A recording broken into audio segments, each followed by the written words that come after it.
So hello guys and welcome to doctor Vikas pharmacy channel. और इस video के माध्यम से नेजल ड्रग डिलीवरी के अंतर्गत एक इंपॉर्टेंट डिवाइस कह सकते हैं डिलीवरी का, दैट इज नेबुलाइजर को कवर करेंगे। सबसे पहले जो ये वर्ड है नेबुलाइजर, एक्चुअल में ये लैटिन वर्ड नेब्यूला से बना हुआ है, जिसका मतलब होता है मिस्ट यानी कि धुंध, जिसे धूम, धुंध, फॉग इत्यादि हम कई आसान शब्दों में जानते हैं।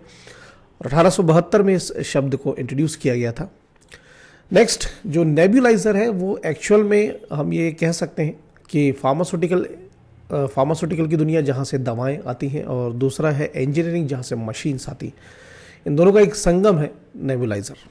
एक एक्चुअल में ये डिवाइस है जिसे इलेक्ट्रिकल और मैनुअल तरीके से भी इस्तेमाल किया जाता है, और दवा को हमारे शरीर में पहुँचाने के लिए एक मिस्ट के फॉर्म में यानी एक धुंध के फॉर्म में इस्तेमाल किया जाता है।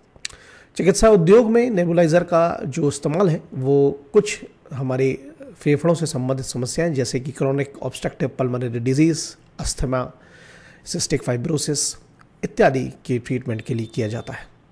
और नेबुलाइजर का जो इस्तेमाल है वो इम्पॉर्टेंट इसलिए है क्योंकि हमारा जो साइट ऑफ एक्शन है वो लंग्स है, और उसके लिए अगर हम ओरल यानी मुख से कोई दवा खाते हैं तो वो पेट में जाएगी, फिर उसके बाद एब्जॉर्ब होने के बाद ब्लड में आएगी, फिर लंग्स तक पहुंचेगी, तब तक उसे बहुत लंबा सफ़र तय करना पड़ता है।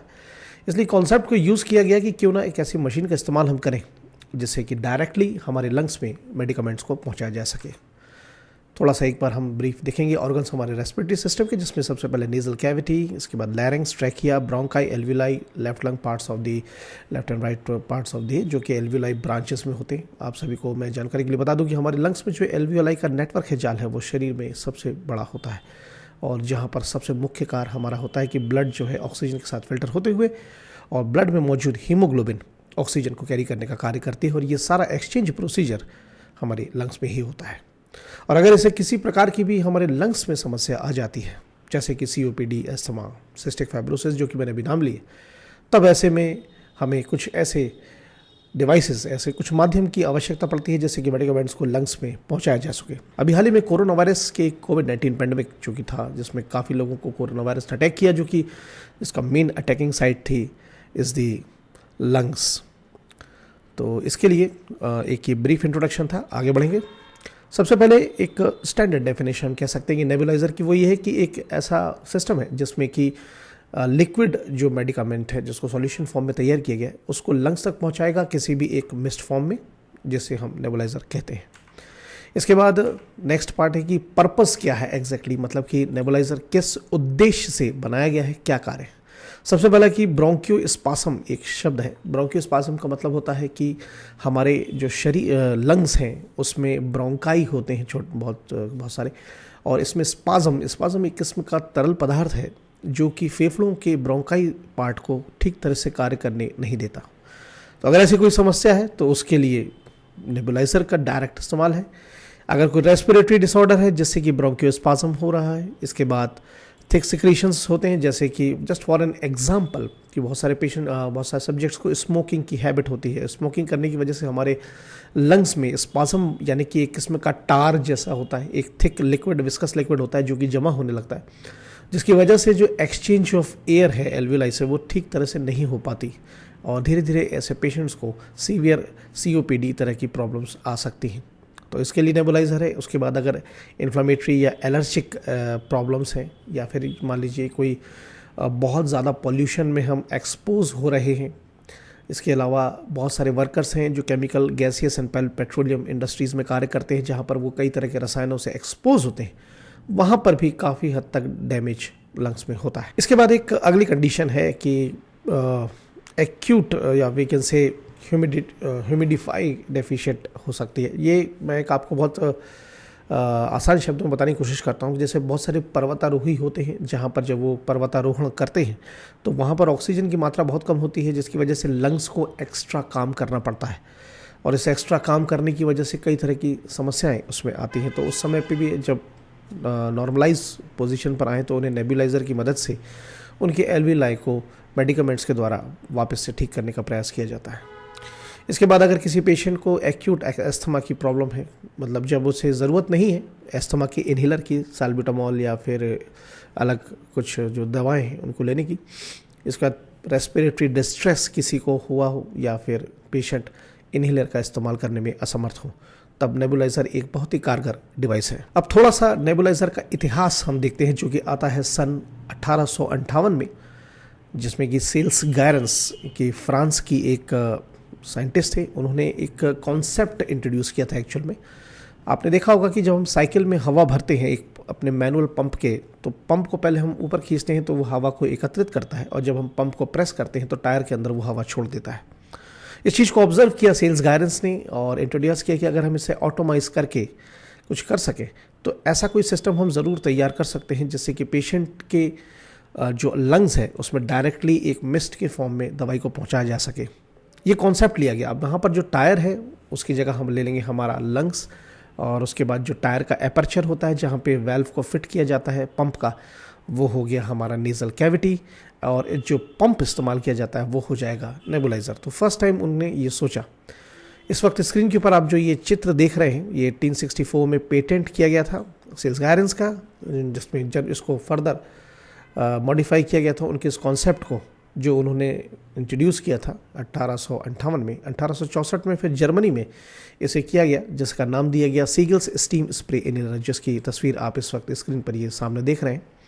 देन इसके बाद इलेक्ट्रिकल। अब चूंकि ये मैनुअल प्रोसीजर था, मैनुअल मतलब कि जैसे हवा भरते हैं बार बार पंप में वैसा करना है, तो ये भी एक प्रॉब्लम वाली बात है, तो इसको इलेक्ट्रीफाई करके कर दिया गया ताकि ये ऑटोमेटेड रूप से चले। और इसके बाद फर्स्ट टाइम 1930 में न्यूमोस्टेट के नाम से एक नेबुलाइजर को लॉन्च किया गया। ये फुल्ली इलेक्ट्रिकल है और इसे बस बटन को प्रेस करते ही मिस्ट फॉर्म में पेशेंट में नेजल ट्रैकिया या नेजल हमारे लैरिंग्स के थ्रू जा करके डायरेक्टली लंग्स में मेडिकमेंट को इंट्रोड्यूस कर देता है। ये कॉन्सेप्ट जो है ये भी इतिहास से बर्नौलिस जो प्रसिद्ध सिद्धांत है, प्रिंसिपल, वहाँ से आता है एक्चुअल में।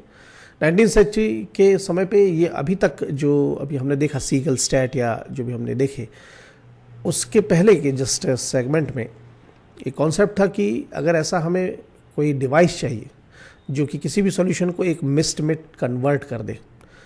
ये चलता रहा है, इसको एक नए नाम मिलने लगे, ऑटोमाइजेशन, पल्वराइजेशन या फिर नेबुलाइजेशन। लेकिन फिर भी अभी तक इस समय तक कोई भी ऐसा डिवाइस नहीं मिल पाया था जिससे ये बन सके, जो कि बर्नौलिस प्रिंसिपल पर था। और बर्नौलिस प्रिंसिपल का इससे इसका ये संबंध है कि जब पानी किसी भी पत्थर या किसी ठोस चीज़ से टकराता है तो वो छोटी छोटी मिस्ट में तब्दील हो जाता है। तो ऐसा क्या किया जाए, ऐसा क्या डिवाइस बनाया जाए कि उस लिक्विड फॉर्म को मिस्ट में कन्वर्ट करने के लिए कोई डिवाइस बनाया जा सके। एक्चुअल में ये वाली जो हम इस वक्त स्लाइड देख रहे हैं ये पहले है, ये सबसे फर्स्ट आने के लिए है, लेकिन बेसिकली इसको मैंने यहाँ पर इसलिए प्लेस किया है क्योंकि हम सीक्वेंशली हम कॉन्सेप्ट को समझ सकें। मींस द नेबुलाइजर कहाँ से उस कॉन्सेप्ट को उठाया गया, फिर उसके बाद जो हमने अभी ये साइंटिस्ट देखे, एक बार हम फिर से स्क्रीन के ऊपर देखते हैं, जिसमें हिस्ट्री में हमने डिस्कस किया था सेल्स गायरेंस, जिन्होंने 1858 में जो कॉन्सेप्ट था साइकिल के पंप वाला, ये एक्चुअल में इसको कोरिलेट किया गया था बर्नौलिस प्रिंसिपल के साथ, और इन दोनों के कॉम्बिनेशन के बाद ही नेबुलाइजर को लाया गया। ना coming back to the Bernoulli's principle, तो उनका ये था कि जब पानी पत्थर से टकराता है तो छोटी छोटी मिस्ट में कन्वर्ट हो जाता है, तो ऐसे के लिए कैसा डिवाइस बनाया जा सके, इसका जिक्र उन्होंने एक 1738 यानी कि जो समय था, एक किताब में इसका जिक्र भी किया था। तो उसमें उन्होंने ये जिक्र किया था कि अगर इस कॉन्सेप्ट को हम एक छोटी सी पाइप के ट्यूब के थ्रू पानी को बहुत तेज़ी से प्रेशर से सर्कुलेट करें तो एक फाइन मिस्ट बनती है। अब उस फाइन मिस्ट को सिर्फ बाहर निकालना बाकी था। इस कॉन्सेप्ट को फाइनली ब्रेक थ्रू मिला, जैसा कि हमने स्टूडेंट में देखा था दैट 1864 में जर्मनी ने फर्स्ट जो सीगल स्टैट एक नेबुलाइजर डिज़ाइन किया था मैनुअल, और फर्दर उसको फिर न्यूमोस्टेट के नाम से 19वीं सेंचुरी में इलेक्ट्रिकल नेबुलाइजर का एक ब्रेक थ्रू मिला। और आज की डेट में काफ़ी एडवांस्ड नेबुलाइजर्स मौजूद हैं जो कि बेसिकली 3 प्रकार के होते हैं। The first one is the ultrasonic inhaler meter dose nebuliser. इसमें कि एक लिमिटेड क्वांटिटी ही एक बार के प्रेशर में आती है।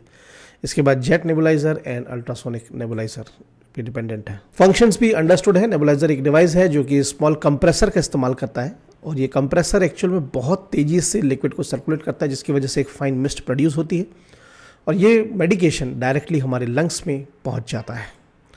इसके बाद एक हम स्क्रीन पर चित्र देखेंगे कॉम्पोमिस्ट के नाम से कंप्रेसर नेबुलाइजर, और ये जो अभी कंप्रेसर नेबुलाइजर है, जेट नेबुलाइजर कह सकते हैं, ये पूरा इस तरह की असेंबली होती है, इसमें ट्यूब होती है जैसे कि लिक्विड, जिसमें कि लिक्विड सर्कुलेट होता है और उसके बाद कंप्रेसर जो है वो कन्वर्ट करने का काम करता है मिस्ट में। देन नेक्स्ट सिंपल, इसके बाद नेक्स्ट है कि नेबुलाइज़र कई तरह की समस्याओं से क्विक रिलीफ देता है, जैसे अस्थमा और अलग प्रॉब्लम्स, और ऑल्सो जितने भी मेटाबॉलिज्म से संबंध, मतलब मान लीजिए कि कोई हम उस COPD, अस्थमा, सिस्टिक फाइब्रोसिस की प्रॉब्लम के लिए कोई दवा खा रहे हैं तो हमारे शरीर में जाती है, मेटाबोलाइज होती है, मेटाबोलाइज होने के बाद उसके कुछ अलग साइड इफ़ेक्ट्स होते हैं। तो इस कॉन्सेप्ट को लाया गया कि क्यों हम डायरेक्टली, जब हमारा साइट ऑफ एक्शन लंग्स है और हम उसे नाक के ज़रिए पहुंचा सकते हैं या फिर हम अपनी श्वास के ज़रिए पहुंचा सकते हैं, तो by using the oral route. तो इस कॉन्सेप्ट के साथ साथ नेबुलाइज़र के किया।